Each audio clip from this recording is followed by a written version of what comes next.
Hello dear students, welcome back to my YouTube channel. तो आज के वीडियो में हम लोग सीखेंगे बेसिक लेवल मैथ। और बेसिक लेवल मैथ के अंतर्गत आज हम लोग सीखेंगे मैथमेटिक्स के सबसे इम्पॉर्टेंट टॉपिक को, जिसमें इस प्रकार के आपको चिन्ह देखने के लिए मिल जाते हैं। तो ये चिन्ह कहाँ लगता है और किस जगह पर हम इसको लगाते हैं? जब भी दो संख्याओं के बीच में या दो अंकों के बीच में हमको तुलना करना होता है कि कौन सी संख्या बड़ी है और कौन सी संख्या छोटी है, या कौन सी संख्या एक दूसरे संख्या के बराबर है, तब हमको इन सभी चीज़ों की वहाँ पर आवश्यकता पड़ती है। तो आज का वीडियो देखने के बाद आप संख्याओं के बीच में तुलना करना सीख जाएंगे, और जो संख्या बड़ी होती है उसके तरफ हम कौन सा चिन्ह लगाएंगे, जो संख्या छोटी होती है उसके तरफ कौन सा चिन्ह लगाएंगे, और जो संख्या बराबर होती है उसके तरफ हम कौन सा चिन्ह लगाएंगे।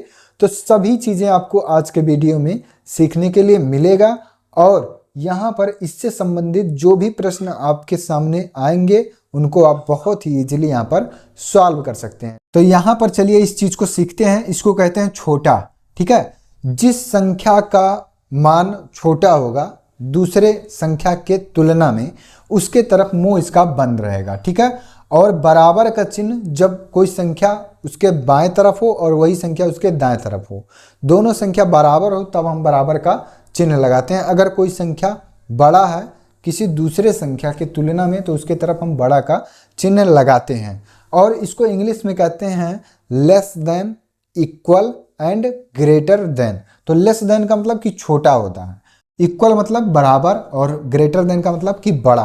अब चलिए यहाँ पर एग्जाम्पल के थ्रू हम आपको समझाते हैं कि कैसे यहाँ पर संख्याओं का, अंकों का हम तुलना करेंगे। एक तरफ मान लीजिए यहाँ पर लिखा है 7, और यहाँ पर खाली बॉक्स आपको बना है, इसके तरफ लिखा है 9। ठीक है, तो 7 और 9 ये दो अंक हैं। 7 एक अंक है, 9 एक अंक है। ठीक है, तो इन दोनों में जब तुलना करना होगा कि कौन सी संख्या यहाँ पर छोटी है और कौन सी संख्या बड़ी है, तो हम वही कॉन्सेप्ट यहाँ पर लगाएंगे कि जो संख्या छोटी होगी उसके तरफ मुंह बंद होगा, और जो संख्या बड़ी होगी उसके तरफ मुंह खुला होगा। तो यहाँ पर 9 संख्या जो है ये बड़ा है, तो इसके तरफ हम इस प्रकार से मुंह खोल देंगे, और 7 की तरफ यहाँ पर मुंह इसका बंद रहेगा। ठीक है, तो इस प्रकार से यहाँ पर ये जो चिन्ह है इसको लगाएंगे।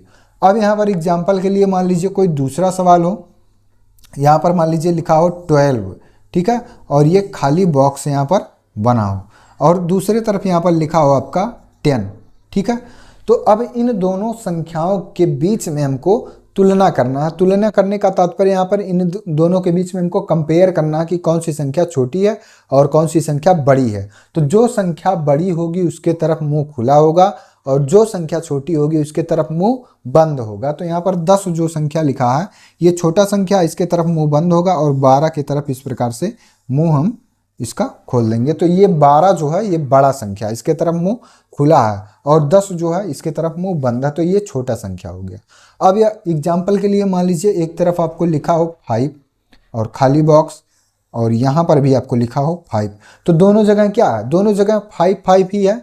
तो जब दोनों का मान यहाँ पर बराबर होगा तब हम बराबर के चिन्ह का यहाँ पर प्रयोग करेंगे। तो यहाँ पर बराबर का चिन्ह लगा देंगे इस प्रकार से। ठीक है, तो यहाँ पर ये जो कॉन्सेप्ट है, ये कॉन्सेप्ट आपको यहाँ पर समझ में आ गया होगा कि जो संख्या बड़ी होगी उसके तरफ मुंह खुला होगा इस प्रकार से, और जो संख्या छोटी होगी उसके तरफ मुंह बंद होगा, और जो संख्या बराबर होगी उसमें हम बराबर का चिन्ह यहाँ पर लगाएंगे। तो इस टॉपिक को आप यहाँ पर सीख गए होंगे। तो वीडियो अगर आपको समझ में आया हो और वीडियो पसंद आया हो तो वीडियो पर लाइक करें, और अगर हमारे चैनल पर आप नए हैं तो चैनल को भी सब्सक्राइब जरूर करें। धन्यवाद।